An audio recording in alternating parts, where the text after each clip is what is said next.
Your entire yearly salary is what I spend on my morning coffee runs. Those words hang in the air of Providence Municipal Court like a bomb about to explode. The woman who just spoke them stands there, smirking. Her name is Vanessa Sterling. She's 28 years old. Her red Balenciaga jacket probably costs $6,000. Diamond earrings catch the light every time she moves her head. A Cartier love bracelet wraps around her wrist. The gold one. The one that costs $8,000 and needs a screwdriver to take off. Her nails are perfectly done. Long pointy. Bright red. Like claws. Judge Frank Caprio sits at his bench. His face doesn't move. But his eyes tell a different story. In his 38 years on the bench, he's seen a lot. Drunk drivers. Angry defendants. Scared kids. Rich people who think rules don't apply to them. But this is something else. If you believe that justice should be equal for everyone, no matter how much money they have, you'll want to see what happens in the next few minutes. Because Vanessa Sterling is about to learn the most expensive lesson of her life. And it won't cost her money. It'll cost her something much more valuable. Let's go back to the beginning. It's a Tuesday morning, 9:47 a.m. The courtroom is already full. People sit in the gallery waiting for their cases to be called. An older man in the back wears his work uniform. He's a janitor at the hospital. He took the morning off. He's losing 4 hours of pay to be here. A young mother sits 3 rows up. Her baby sleeps in a carrier on her chest. She got a parking ticket outside the clinic where she took her daughter for a checkup. She couldn't afford the meter. Now she's here hoping the judge will understand. These are regular people. People who work hard. People who struggle. People who play by the rules even when it's difficult. Then there's Vanessa Sterling. The bailiff calls her case.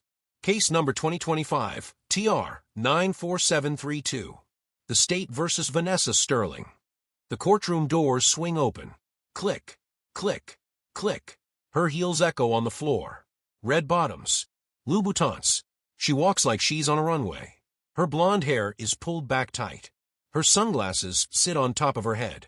Big ones. Gucci. She carries a Birkin bag. If you don't know what that is, it's a handbag that costs more than a used car. Sometimes more than a new car. Judge Caprio looks up from his papers. Good morning, Ms. Sterling. She doesn't respond. She's looking at her phone. Her thumbs move fast across the screen. She's texting someone. Ms. Sterling, the judge says again. His voice is calm. Patient. Please approach the bench. She says. Still texting. Still not looking up. The bailiff, Officer Martinez, shifts his weight. His jaw tightens. He's been doing this job for 15 years. He's never seen someone ignore Judge Caprio like this. The clerk, Mrs. Patterson, clears her throat. Ms. Sterling, the judge is addressing you. Vanessa finally looks up. She rolls her eyes. I heard him. She drops her phone into her purse. The Birkin. She walks forward. Not to the spot where defendants are supposed to stand. She stops about 5 feet back. Like she doesn't want to get too close. A little closer, please, Judge Caprio says. She sighs. Loud. Dramatic. Like this is the biggest inconvenience in the world. She takes 2 small steps forward. Thank you, the judge says. He looks at his paperwork. You're here today for multiple violations. Is that correct? I guess, she says. She examines her nails. Judge Caprio reads from the file. Speeding. 68 miles per hour in a 30 zone. Reckless driving. Failure to stop for a pedestrian in a crosswalk. And resisting an officer's orders. Is this correct? Vanessa shrugs. If that's what it says. The judge looks at her. Really looks at her. Ms. Sterling, do you understand why you're here? Because some cop had a bad day and decided to mess with me, she says. She says it like it's obvious. Like everyone should agree with her. A woman in the 3rd row gasps. She covers her mouth with her hand. Judge Caprio stays calm. The officer was doing his job. These are serious charges. Do you have legal representation today? A man stands up from the front row. He's wearing an expensive suit. Gray. Perfectly tailored. Your Honor, I'm Richard Perrin. I represent Ms. Sterling. The lawyer looks nervous. His forehead is shiny with sweat. He's probably been trying to get Vanessa to behave since they got here. He's probably failed. Thank you, Counselor, Judge Caprio says. Has your client been informed of the charges? Yes, Your Honor. And how does she plead? Before the lawyer can answer, Vanessa speaks. Not guilty. Obviously. This whole thing is stupid. The lawyer closes his eyes. He takes a deep breath. Your Honor, my client pleads not guilty to all charges. Noted, Judge Caprio says. He looks at the prosecution table. Let's hear from the state. A young prosecutor stands. Her name is Sarah Chun. She's 31 years old. She's been doing this job for 5 years. She opens her folder. Your Honor, on March 15th at approximately 2:35 p.m., Officer David Walsh observed the defendant's vehicle traveling at high speed on Elmwood Avenue. Vanessa laughs. Actually laughs. Out loud. Judge Caprio looks at her. Is something funny, Miss Sterling? Yeah, kind of, she says. Elmwood Avenue is like a straight shot. Nobody goes 30 there. It's ridiculous. The speed limit is posted for a reason, the judge says. There's an elementary school on that street. So, Vanessa says, school was already out. The prosecutor continues. The defendant was driving a white Maserati Levant. License plate Crypto 1. Officer Walsh activated his lights and siren. The defendant did not stop for 1.2 miles. I didn't see him, Vanessa says. She doesn't sound sorry. She sounds annoyed. You didn't see the flashing lights and hear the siren. Judge Caprio asks. I was listening to music, she says. She says it like that explains everything. Like that makes it okay. The prosecutor pulls out a piece of paper. Your Honor, during the stop, the defendant was verbally abusive to Officer Walsh. I have his report here. She called him, and I quote, a loser with a badge, and told him she'd have his job by tomorrow. Vanessa smiles. A small smile, like she's proud of what she said. The man in the work uniform shakes his head. He looks disgusted. Judge Caprio's face stays neutral, but you can see something in his eyes. A spark. Is that accurate, Miss Sterling? Did you say those things? I might have, she says. I was upset. He was being aggressive. Aggressive how? The judge asks. He asked me for my license and registration. Like immediately. He didn't even say hello first. The prosecutor keeps going.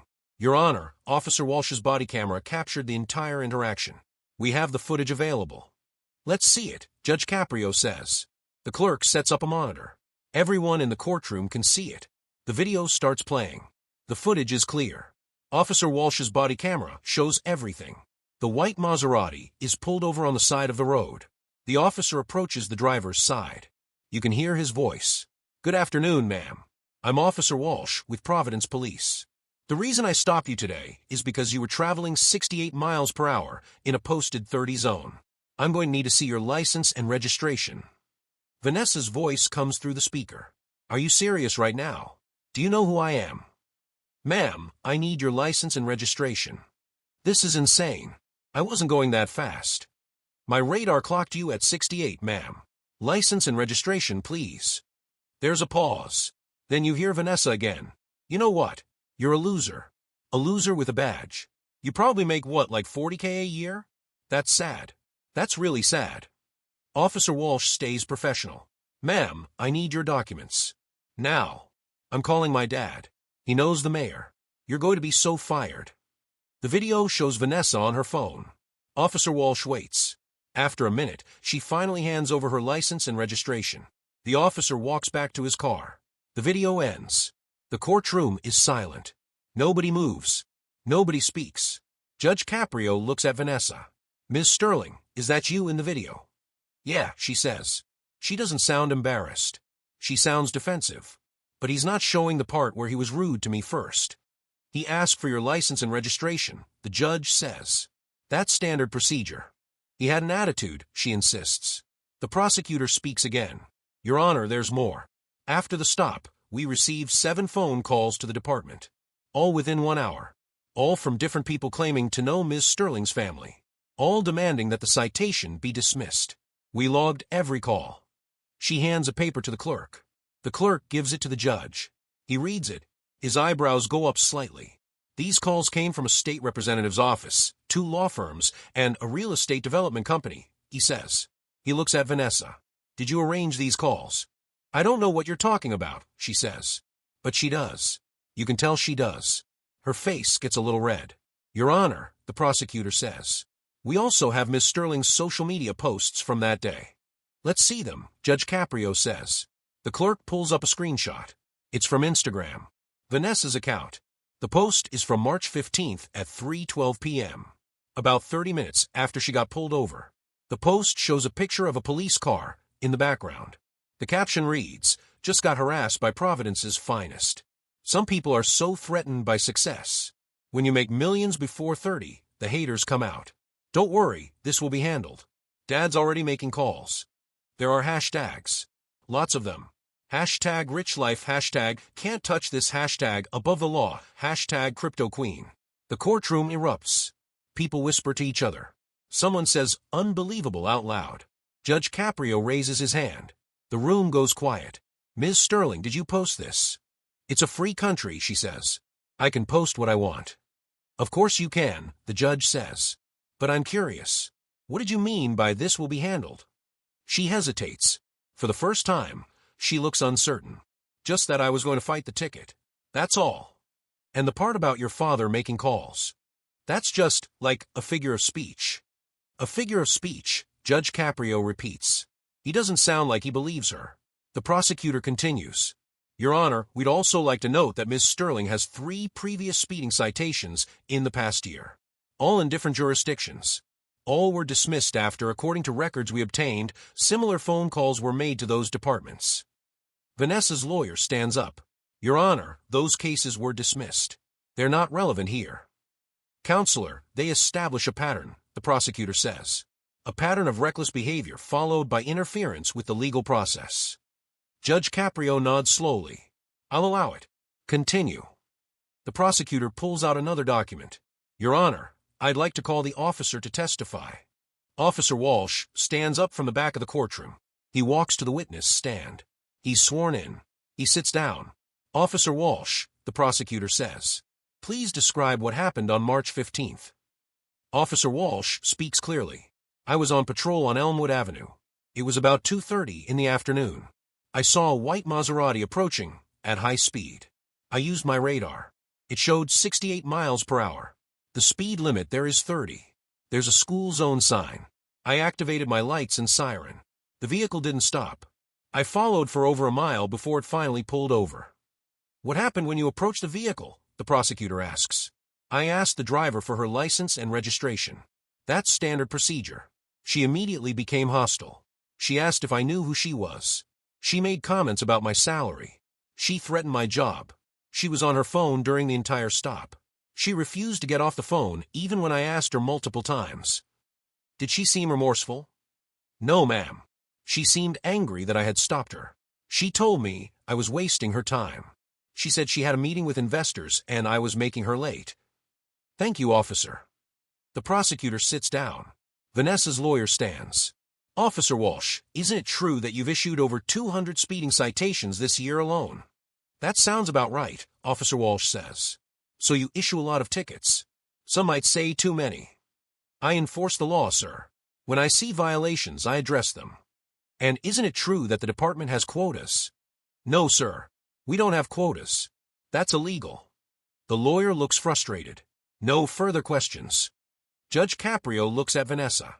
"Ms. Sterling, is there anything you'd like to say before I make my ruling?" This is her chance. Her chance to apologize. To show remorse. To take responsibility. To be humble. She doesn't take it.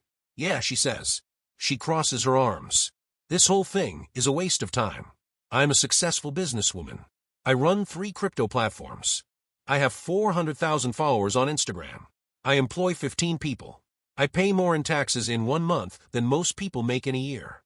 I shouldn't have to be here defending myself against some traffic ticket because a cop wanted to meet his quota."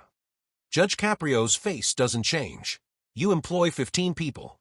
"Yes," she says. She sounds proud. "Do you think that makes you special?" She blinks. "What? Do you think that because you employ people and make money, you're above the law?" "I didn't say that." "You said you shouldn't have to be here," the judge reminds her. "Why not?" "Because this is beneath me," she says. The words come out before she can stop them. "I have important things to do. I'm launching a new token next month. I have investors flying in from Dubai. And I'm sitting here because some cop got his feelings hurt." The courtroom goes silent again. Even her lawyer looks shocked. He puts his hand over his face. Judge Caprio leans forward. "Beneath you." "Yeah," Vanessa says. She's committed now. She can't back down. Look, no offense, but my morning coffee budget is probably more than what you make. Your entire yearly salary is what I spend on my morning coffee runs. So yeah, this feels like a waste of my time. 10 seconds pass. Nobody moves. Nobody breathes. The clock on the wall ticks. Tick, tick, tick. Then the courtroom explodes. People gasp. Someone says, "Oh my God." The janitor in the back stands up. His fists are clenched. The young mother's baby starts crying. She tries to calm her down, but she's staring at Vanessa with her mouth open. The bailiff steps forward. His hand moves toward his belt. Not to his weapon. Just ready. Just in case. Judge Caprio raises his hand. Slowly, the room quiets down. He looks at Vanessa for a long time. His face is still calm. But his eyes are burning. "Miss Sterling," he says. His voice is soft, controlled. "Do you know why I became a judge?" She doesn't answer. She just stares at him. "I became a judge because I believe in justice. Real justice. Equal justice. Justice that doesn't care how much money you have or who your father plays golf with. Justice that looks at what you did, not who you are." He pauses. "I've been on this bench for 38 years. I've seen thousands of people come through these doors. Rich people, poor people, famous people, nobody people. And you know what I've learned? Money doesn't make you better. Success doesn't make you special. What makes you special is how you treat other people. How you treat people who can't do anything for you. How you act when you think nobody important is watching." Vanessa shifts her weight. She looks at her lawyer. He won't look at her. "You want to talk about my salary?" Judge Caprio continues. "Fine. Let's talk about it. I make about $180,000 a year. I've been doing this for almost 4 decades. I could have gone into private practice. I could have made millions. But I chose this. Because this matters. Because justice matters." He picks up a piece of paper from his desk. "Do you know who else is in this courtroom today? That man in the back. His name is Robert Chun. He's 64 years old. He works as a janitor at Rhode Island Hospital. He makes $32,000 a year. He's here because he got a parking ticket outside his daughter's apartment. He was helping her move. Her husband left her. She has 2 kids. Mr. Chun was carrying furniture from the truck to the apartment. He forgot to feed the meter. The ticket is $75. He's asking me to reduce it because $75 is his grocery budget for 2 weeks." Vanessa looks back at the man. Mr. Chun looks down at his hands. "That woman there," the judge continues. "Her name is Maria Gonzalez. She's 29. She's a single mother. She works at a restaurant. She makes minimum wage plus tips. She got a ticket because her registration was expired. She couldn't afford to renew it on time. She was driving to the clinic to get her daughter's vaccines. Her daughter has asthma. She needed the vaccination before starting daycare, so Maria could work more hours. The ticket is $150. That's 2 days of work for her, after taxes." Maria's eyes fill with tears. She holds her baby closer. "These are the people you share this courtroom with," Judge Caprio says. "These are the people you just told that they're beneath you, that your coffee budget is more important than their entire lives." Vanessa's face is pale now. The confidence is cracking. "Let me tell you something, Ms. Sterling. You didn't build your wealth alone.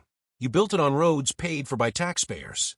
You built it using internet infrastructure funded by taxpayers. You built it in a society protected by police officers like Officer Walsh. Officers who, by the way, make about $52,000 a year. Officers who run toward danger while you run toward your next yacht payment." Someone in the gallery starts clapping. Slowly. Then others join. The bailiff motions for them to stop. They do. But you can feel it. The energy in the room has shifted. "You said you pay more in taxes than most people make in a year," Judge Caprio continues. "Congratulations. That's called living in a society. That's called your fair share. That's not a favor you're doing for anyone. That's your obligation." Vanessa's hands are shaking now. Just a little. She tries to hide it by putting them behind her back. "Do you know what Officer Walsh did last year?" the judge asks. "He saved a man's life. A man was having a heart attack outside a grocery store. Officer Walsh performed CPR for 8 minutes until the ambulance arrived. That man lived. He got to see his granddaughter get married. He got to celebrate his 40th wedding anniversary. Because of Officer Walsh, the officer you called a loser." Vanessa looks down. "Do you know what Mr. Chin does?" Judge Caprio asks. "He cleans the rooms where people die. He cleans the rooms where people are born. He mops floors at 3 a.m. so that when families come to visit their loved ones in a hospital, everything is clean and dignified. He does this every single day, and he does it with pride, because he knows it matters. The judge's voice gets quieter, but somehow it feels louder. Do you know what Maria does? She works doubles. She misses her daughter's first words sometimes because she's serving food to people who look right through her. She smiles when customers are rude. She says thank you when people don't tip. She does this because she loves her child and she wants to give her a better life. Vanessa's eyes are red now. She's not crying. Not yet. But she's close. And you, Judge Caprio says, you come into my courtroom. You disrespect an officer. You mock people's salaries. You brag about your wealth. You threaten people's jobs. You act like the rules don't apply to you. And then you stand there and tell me this is beneath you. He lets that sit for a moment. Let me tell you what's beneath you, Ms. Sterling. Decency is beneath you. Respect is beneath you. Humility is beneath you.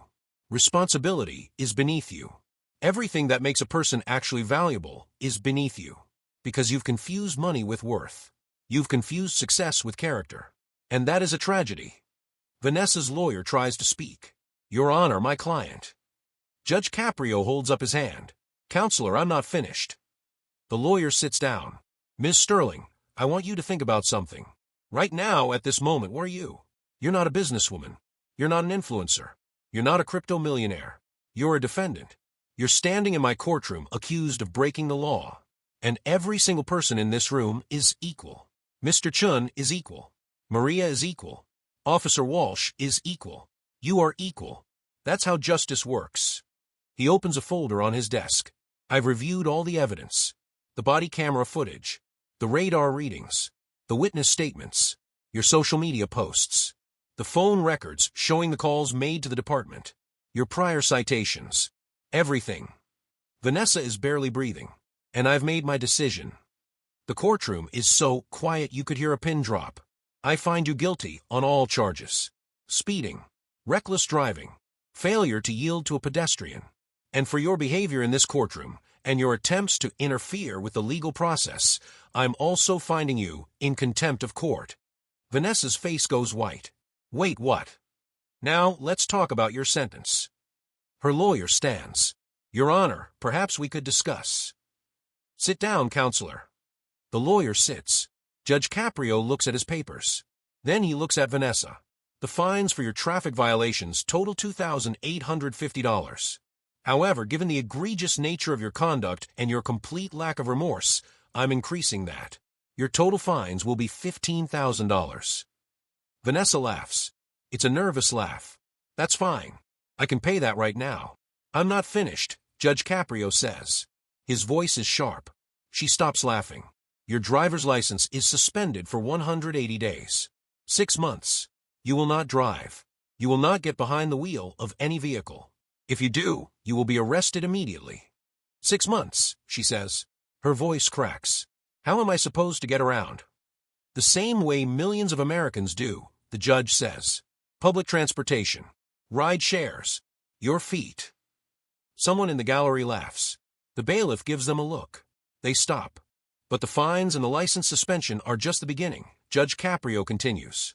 Your real sentence starts now. Vanessa grips the table in front of her. Her knuckles turn white. You will complete 250 hours of community service. Not 50. Not 100. 250 hours. And I'm going to tell you exactly where and how you'll complete those hours. He pulls out a document. He's had this prepared. He's been planning this. You will spend 100 hours working at Rhode Island Hospital. Specifically, you will work with the Environmental Services team. That's the cleaning crew. You will report to Robert Chun. Mr. Chen's head snaps up. His eyes go wide. You will work every Saturday and Sunday for the next several months. You will arrive at 5 a.m. You will wear the standard uniform. You will clean rooms. You will mop floors. You will empty trash. You will do whatever Mr. Chun tells you to do. And he will sign off on your hours each day. Vanessa looks like she might faint. You can't be serious. I'm very serious. And if you miss even one shift without a valid medical excuse documented by a doctor, you will spend 30 days in jail. Do you understand? She doesn't answer. Ms. Sterling, do you understand? Yes, she whispers. The next 100 hours will be spent with the Providence Police Department. Specifically, you will work with Officer Walsh. Officer Walsh looks surprised. He sits up straighter. You will ride with him on traffic patrol. You will observe every stop. You will help him with accident reports. You will see what his job actually looks like. You will see the drunk drivers, the accidents, the families who get destroyed by reckless driving. And at the end of each shift, you will write a one-page report about what you learned. Officer Walsh will grade these reports. If he finds them insufficient, you'll do that day's hours again. Vanessa's breathing gets faster. She's panicking. Your final 50 hours will be spent at Eleanor's Kitchen. That's a soup kitchen on Broad Street. You will help serve meals to homeless people and people who are struggling. You will clean tables. You will wash dishes. You will do whatever the staff needs. And you will do it with a smile. He pauses. You will complete these hours within the next 9 months. You will not wear designer clothes. You will not bring your phone. You will not post about it on social media. If I see one post, one story, one tweet about your community service, I will add 100 more hours. If I see you complaining, I will add more hours. If I see you treating anyone with the same disrespect you've shown today, I will add more hours. Do you understand? Yes, she says. She's crying now. Real tears. But we're not done yet. Her head jerks up. What? You will also write a formal letter of apology. Not typed. Handwritten. You will apologize to Officer Walsh for your behavior during the traffic stop. You will apologize to the Providence Police Department for the phone calls that were made on your behalf. You will apologize to this court for your contempt. These letters will be a minimum of 500 words each. They will be sincere. I will read them. If I find them lacking, you'll rewrite them. Vanessa is full-on crying now. Mascara runs down her face. Her perfect makeup is ruined. You will also make a public service announcement. A video. You will talk about the dangers of reckless driving. You will talk about respecting law enforcement. You will talk about privilege and responsibility. This video will be at least 3 minutes long. It will be reviewed by this court. It will be posted on the city's website. It will not be scripted by your lawyer. It will come from you. Your words. Your face. Your message. She can't even speak anymore. She just nods. And finally, Ms. Sterling, for your contempt of court, you will serve 15 days in the county jail. No, she screams. No, please, you can't. Bailiff, Judge Caprio says calmly. Officer Martinez steps forward. He has handcuffs in his hand. Please no, Vanessa begs. I'm sorry. I'm so sorry. Please don't do this. You should have thought about that before you mocked this court, the judge says. You'll serve your 15 days starting now. After that, you'll begin your community service. You have 9 months to complete all requirements. You will report back to this court every month with progress reports. If you fail to complete any part of the sentence, you will face additional charges. Do you understand everything I've just told you? Vanessa can't speak. She's sobbing. Her whole body shakes. Ms. Sterling, do you understand? Yes, she manages to say between sobs. Bailiff, please take her into custody. Officer Martinez walks over to Vanessa. He's gentle. Despite everything, he's gentle. Ma'am, I need you to turn around and put your hands behind your back. Please, she begs one more time. She looks at Judge Caprio. Please don't do this. I have a meeting. I have investors. I have. You have nothing but time now, the judge says. Maybe you'll use it to think about what really matters. She turns around. Officer Martinez puts the handcuffs on her wrists. Click. Click. They close. Vanessa Sterling, the crypto queen, the woman who bragged about her wealth, the woman who said this was beneath her, is now in handcuffs. Her lawyer stands. He looks defeated. Your Honor, I'll file an appeal. You're welcome to file whatever you want, Counselor, Judge Caprio says. But the sentence stands. This court is adjourned. He bangs his gavel. Officer Martinez leads Vanessa toward a side door. She's still crying. Her expensive heels click on the floor. Click. Click, click, the same sound they made when she walked in. But everything else is different now. As she passes Mr. Chun, she looks at him. He doesn't look angry. He looks sad, like he pities her. As she passes Maria, the young mother, Maria just shakes her head. The side door closes. Vanessa Sterling is gone. The courtroom stays silent for a moment. Then people start talking. Whispers at first. Then louder. Did that just happen? She deserved it. I can't believe she said that to the judge. 15 days in jail. Wow. Judge Caprio sits at his bench. He takes a deep breath. Cases like this don't happen often. But when they do, they remind him why he does this job. Why he believes in equal justice. Why he thinks the law should mean the same thing for everyone. Mr. Chun walks up to the bench. Your Honor. Yes, Mr. Chun? Thank you, he says, for what you said. About my work. Judge Caprio smiles. A real smile. You do important work, sir. Don't ever forget that. And I'm sorry you'll have to supervise Ms. Sterling. If she gives you any trouble, you let me know immediately. I will, Your Honor. Thank you. Maria comes up next. Her baby is awake now, looking around with big eyes. Your Honor, what about my ticket? Judge Caprio looks at her file. Ms. Gonzalez, I see you have proof that your registration is now current. Yes, sir. I got paid last week. I renewed it right away. And your daughter, she's healthy? Yes, sir. She got her vaccines. She starts daycare next month. Good. That's good. He picks up a stamp. He presses it onto her file. Your ticket is dismissed. You're free to go. Maria's eyes fill with tears. But these are different tears. Happy tears. Thank you. Thank you so much. You're welcome. Take care of that baby. I will. I promise. The courtroom empties slowly. People leave talking about what they just witnessed. Some of them pull out their phones. They'll tell their friends. They'll post about it. By tonight, the video will be online. By tomorrow, millions of people will have seen it. But that's not why Judge Caprio did what he did. He didn't do it for attention. He didn't do it to go viral. He did it because it was right. Because Vanessa Sterling needed to learn that her money doesn't make her special. That her success doesn't put her above the law. That true wealth has nothing to do with bank accounts and everything to do with character. 2 weeks later, County Jail, Women's Unit, Cell 147. Vanessa Sterling sits on a thin mattress. It's nothing like her bed at home. Her bed at home has silk sheets. A mattress that costs $4,000. Pillows that feel like clouds. This mattress is hard. The pillow is flat. The blanket is scratchy. The cell is 8 feet by 10 feet. There's a toilet, a sink, a small desk attached to the wall. That's it. She's wearing an orange jumpsuit. It's too big. It's ugly. It doesn't have a designer label. Nobody here cares about Balenciaga or Gucci or Cartier. Nobody here cares about her Instagram followers or her crypto platforms or her net worth. She has 13 more days to go. The first few days were the hardest.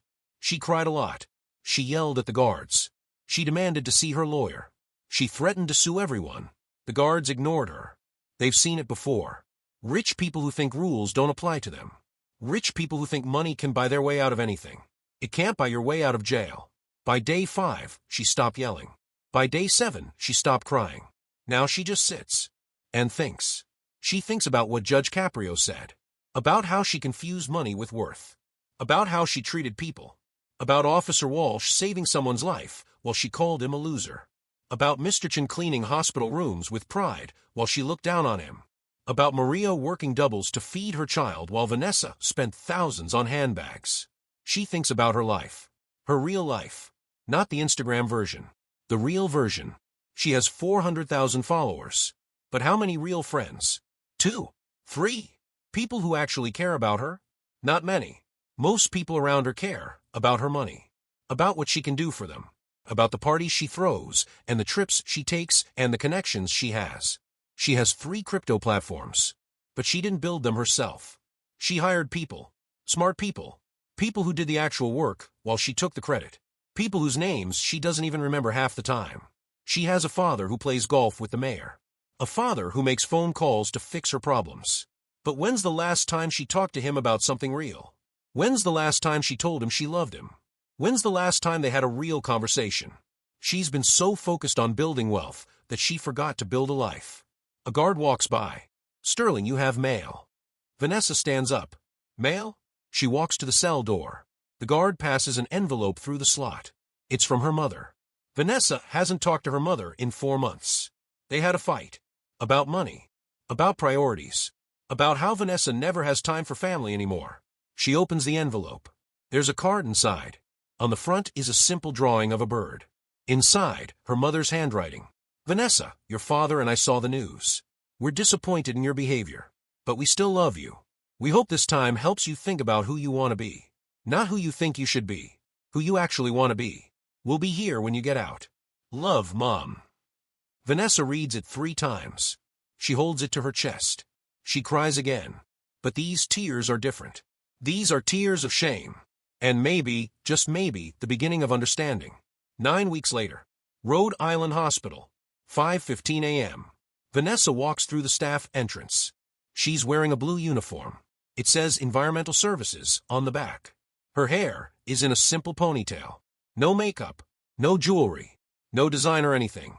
She's completed 3 weeks of her service here. She has 7 more weeks to go. Mr. Chun is waiting for her in the break room.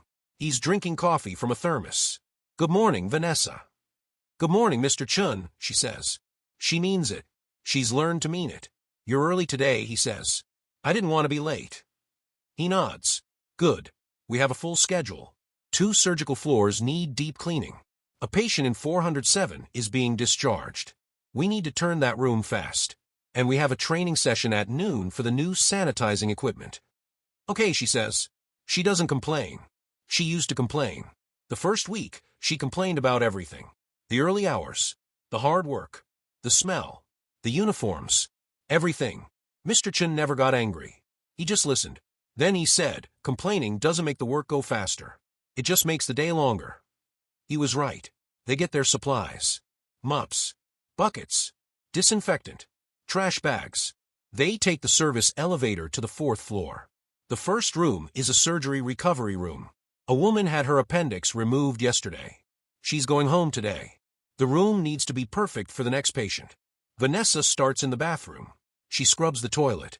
She wipes down the sink. She mops the floor. She used to think this work was beneath her. Now she understands. Nothing is beneath anyone if it needs to be done. If it helps people. She thinks about the woman who slept in this bed last night. The woman who was scared. Who was in pain. Who just wanted to feel better and go home to her family. This room needs to be clean so the next scared person feels safe. So they don't get an infection. So they can heal. It matters. This work matters. Mr. Chun works next to her in the main room. He changes the bedding. He wipes every surface. He checks every corner. He's done this for 30 years. He knows every room in this hospital. He's cleaned rooms where people died. Rooms where babies were born. Rooms where miracles happened and rooms where hope died. And he does it all with dignity. Mr. Chun, Vanessa says, can I ask you something? Of course. How do you do this every day? How do you stay positive? He stops working. He thinks about the question. I remember why I do it. My daughter. She was sick when she was little. Very sick. She spent 3 months in this hospital. The people who cleaned her room were so kind. They smiled at her. They made her laugh. One woman brought her stickers. Another man showed her pictures of his dog. They didn't have to do that. But they did. Because they cared. He goes back to wiping the windowsill. My daughter is 35 now. She's healthy. She has 2 kids. I have grandchildren because the people at this hospital cared. The doctors. The nurses. The people who cleaned. Everyone mattered. So I come here every day and I try to be that person for someone else. Maybe I clean the room of someone's daughter. Someone's mother. Someone's grandfather. And maybe, in some small way, I help them feel a little better. Vanessa stops mopping. She feels something in her chest. It's warm. It's uncomfortable. It's shame. And respect. And understanding. That's beautiful, she says quietly. It's just life, Mr. Chun says. We all have a job to do. The question is whether we do it with love or just do it. They work in silence for a while. When the room is finished, it sparkles. It smells clean. Fresh. Safe. They move to the next room. And the next. And the next. At noon, they take a break. They sit in the break room. Vanessa has a sandwich from home. Turkey and cheese. Simple. She used to spend $40 on lunch. Salads from expensive places downtown. She'd barely eat them. Too busy on her phone. Now she eats every bite of her $3 sandwich. She's hungry. Real work makes you really hungry. Mr. Chun eats rice and vegetables from a container his wife packed. How are you feeling? He asks. Tired, Vanessa admits. But good. Is that weird? No, he says. Good tired is the best kind of tired. It means you did something real. After lunch, They clean the surgical floors. This is harder work. Everything has to be perfect. Sterilized. No mistakes. Lives depend on it. Vanessa focuses. She double-checks everything. She asks questions when she's unsure. She's learning. Really learning. At 2 p.m., their shift ends. Mr. Chun signs her timesheet. He's signed it every week for the past month. He's written notes. Shows improvement. Works hard. Good attitude. See you next Saturday, he says. Yes, sir. 5 a.m. Good. Have a nice week, Vanessa. You too, Mr. Chun. And thank you. For what? For treating me with respect, even when I didn't deserve it. He smiles. Everyone deserves respect. It's what we do with it that matters. She leaves through the staff entrance. She takes the bus home. She used to drive a Maserati. Now she takes the bus. It's not as bad as she thought. She sees real people. People going to work. People coming home from work. People living real lives. She gets home at 3 p.m. Her apartment is nice. Expensive. But empty. She used to love it. Now it feels cold. She takes a shower. She puts on comfortable clothes. She sits on her couch. She opens her laptop. She has messages. Hundreds of them. Her business partners are freaking out. The crypto platforms are in chaos. Her Instagram is full of comments. Most are negative. Some are supportive. Many are just mean. She doesn't care as much as she thought she would. She opens a blank document. She needs to write her apology letters. She's been putting it off. But she needs to do it. She starts with Officer Walsh. Dear Officer Walsh, I am writing to apologize for my behavior during the traffic stop on March 15th. She stops. Deletes it. That's not real. That's not from her heart. That's what a lawyer would write. She starts again. Dear Officer Walsh, I am so sorry. Better. Real. I am so sorry for the things I said to you. You were doing your job. You were being professional. And I was horrible. I called you a loser. I mocked your salary. I threatened your job. None of that is okay. None of that is who I want to be. The words come easier now. I've learned a lot in the past few weeks. I've learned that a person's value has nothing to do with their income. I've learned that the work you do matters more than the money you make. I've learned that I was wrong. About so many things. She writes for 30 minutes. When she's done, it's not perfect. But it's honest. It's real. It's from her. She starts the next letter. To the police department. Then to the court. By the time she's done, it's 6 p.m. She's exhausted. But it's good tired. Like Mr. Chun said. 15 weeks later. Providence Police Station. 6 a.m. Saturday. Vanessa walks into the station. She's here for her ride along with Officer Walsh. She's done 4 of these so far. She has 6 more to go. Officer Walsh meets her in the lobby. Morning, Vanessa. Morning, Officer Walsh. You ready? Yes, sir. They walk to his patrol car. It's the same one from the video. The one from the day he pulled her over. She looks at it differently now. This isn't a symbol of oppression. It's a tool. A tool used by someone who's trying to keep people safe. They get in. Officer Walsh drives.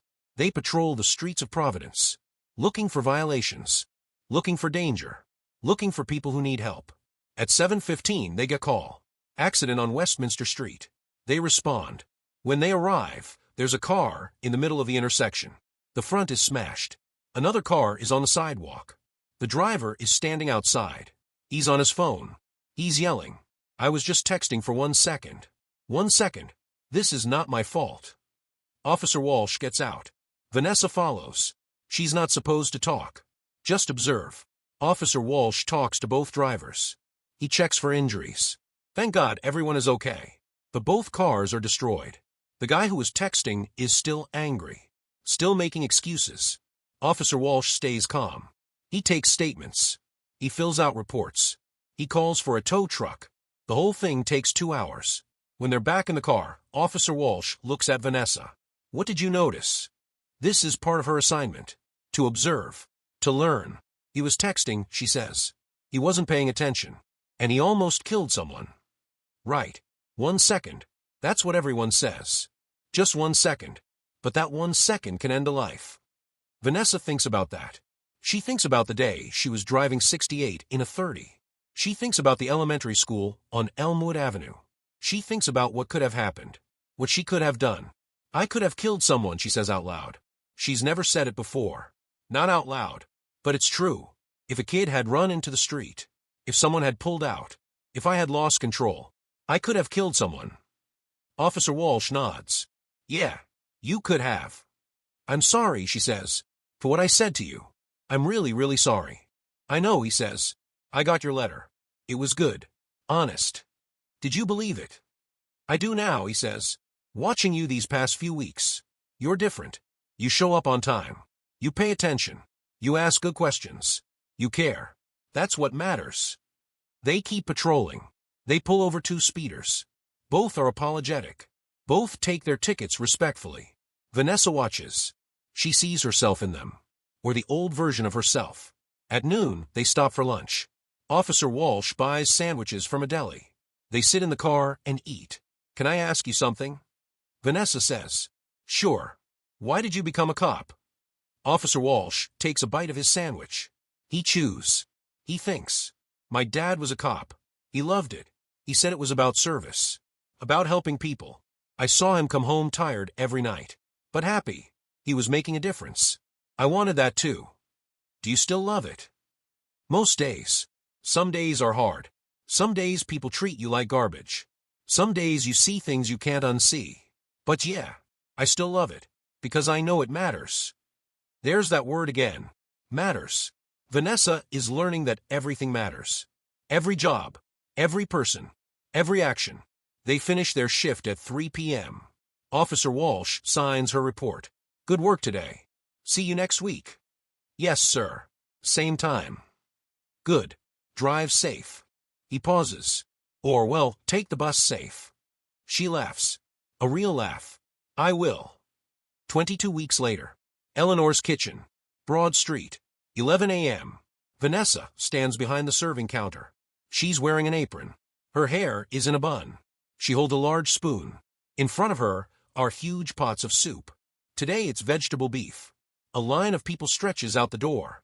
Men, women, children, elderly folks, veterans, people who fell on hard times, people who need help.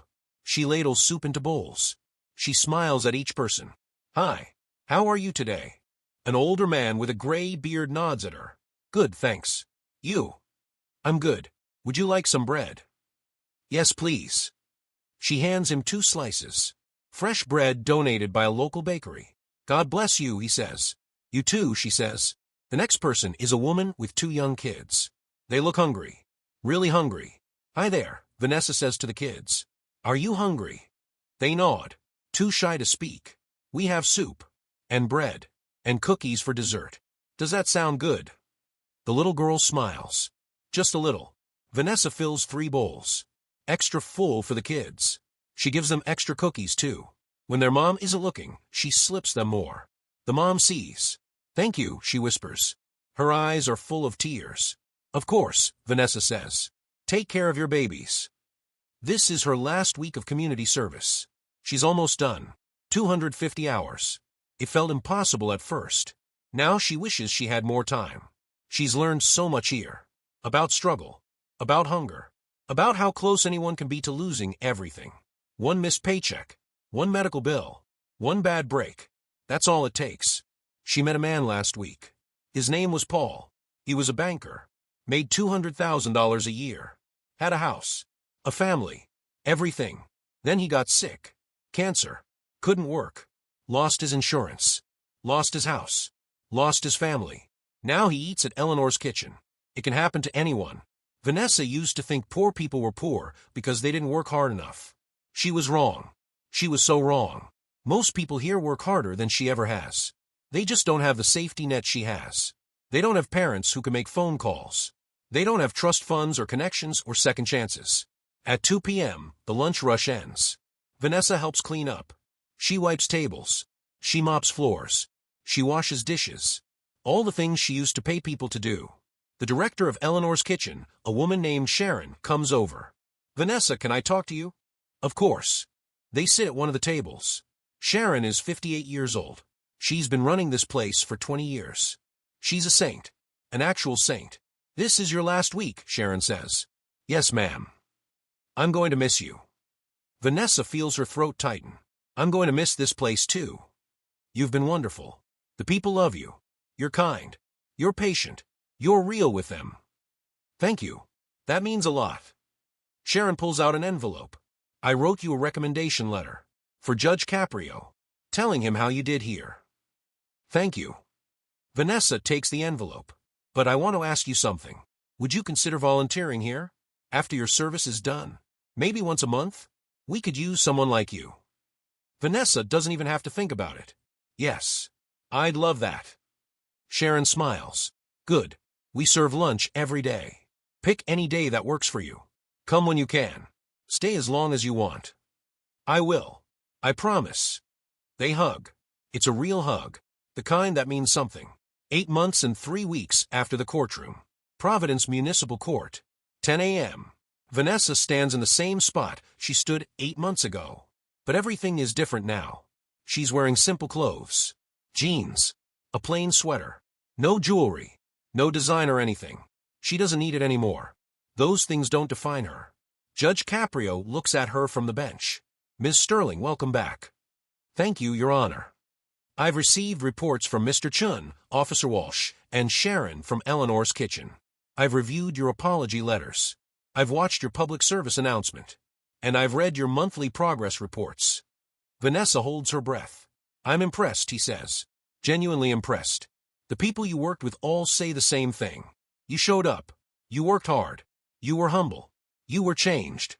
She feels tears starting. She blinks them back. Mr. Chun wrote that you're one of the best people he's ever trained.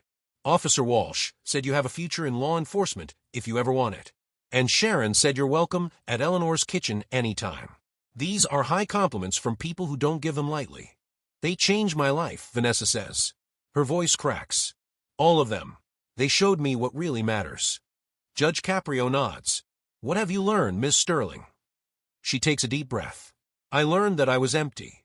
I had money, but I was empty. I had success, but I was empty. I had followers, but I was empty. Because I didn't have purpose. I didn't have respect for other people. I didn't have humility. I didn't have love. She wipes her eyes. I learned that real wealth isn't money. It's waking up knowing you helped someone. It's making someone smile who really needs to smile. It's doing work that matters. I learned that everyone has value. Everyone. And I learned that I was so wrong about so many things. The courtroom is quiet. Everyone is listening. I'm grateful, she continues. I'm grateful you gave me this punishment. I'm grateful you didn't let me buy my way out. I'm grateful you forced me to see what I was missing. You saved my life, Your Honor. You really did. Judge Caprio's eyes are soft. You saved your own life, Ms. Sterling. I just pointed you in the right direction. You did the work. He looks at his papers. You've completed all requirements of your sentence. Your community service is fulfilled. Your apology letters are accepted. Your public service announcement is posted. You've attended all required check-ins. You've shown true remorse and real growth. He picks up his gavel. Therefore, I'm officially closing this case. Your probation is complete. Your record will show that you fulfilled all obligations. You're free to apply for your license reinstatement in 2 weeks when your suspension ends. Vanessa breaks down. She cries. Relief. Gratitude. Joy. Everything. Thank you, she says through her tears. Thank you so much. You're welcome. But I want you to remember something. Change isn't a destination. It's a journey. Every day you have to choose. Choose humility. Choose kindness. Choose service. Can you do that? Yes, Your Honor. I promise. Good. I believe you. This court is adjourned. He bangs his gavel. Vanessa turns around. Mr. Chun is there. In the gallery. He came. He took time off work. He came to support her. She runs to him. She hugs him. Thank you. Thank you for everything. You're welcome, Vanessa.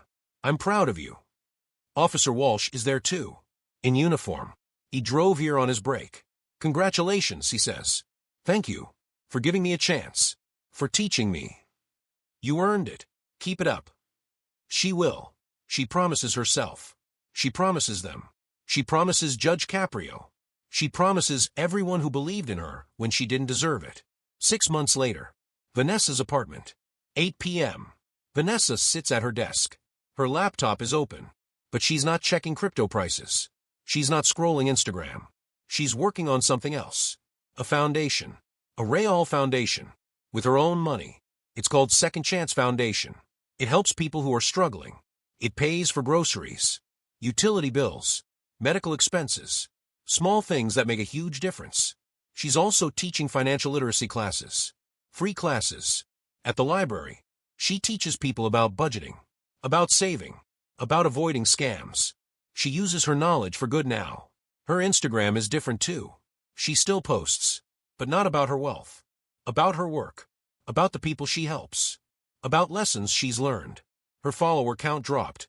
She lost 200,000 followers. She doesn't care. The people who stayed are real.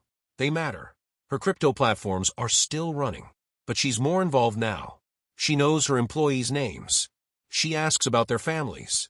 She pays them well. She treats them with respect. Her relationship with her parents is better. They have dinner every Sunday. Real dinner, where they talk about real things. Her mom cried when Vanessa apologized. Her dad hugged her. They're a family again. She's dating someone. His name is Marcus. He's a teacher. He makes $48,000 a year. He's the kindest man she's ever met. He doesn't care about her money. He cares about her heart. For the first time in her life, she's in a relationship with someone who loves her for her. Not for what she has. For who she is. She still volunteers at Eleanor's Kitchen. Every Friday, 11 a.m. to 2 p.m. She never misses it. It's the best part of her week. She sees Mr. Chun sometimes. They have coffee. They talk about life. About what matters. He's become a mentor. A friend. A father figure. She crossed paths with Officer Walsh last month. At the grocery store. They talked for 30 minutes. About everything. About nothing. It was nice. Normal. Good.